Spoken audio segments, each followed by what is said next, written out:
Compadre, eu nunca tive tanto medo que nem eu tive hoje. Passou um filho da puta de um gavião.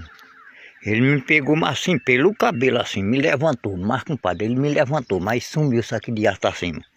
Subiu aqui de asta acima, mais ou menos, ele viajou umas 7 horas comigo, só subindo, só subindo, só subindo. Quando eu não estava vendo mais a terra, aí o bicho cansou. Quando o bicho cansou, me soltou, compadre. Mas me soltou, mas quando eu me soltou, aí eu desabei de lá para cá. Não estava vendo nem o mundo mais, nem a terra. Quando eu cheguei de lá para cá, que passei as nuvens, de lá para cá, voltando, compadre. Mas, compadre, a minha valência sabe o que foi? Foi o urubu. Eu me montei em cima do urubu, aí fui que me desci. Quando eu cheguei aqui embaixo na terra, feitiço, meu coração estava acelerado a mais de 1000 por hora. Tipof, tipof, tipof, tipof, aquela zoada, meu coração estava batendo, compadre. Sim, compadre, eu escutei essa zoada de casa, compadre, mas eu vou lhe dizer uma coisa.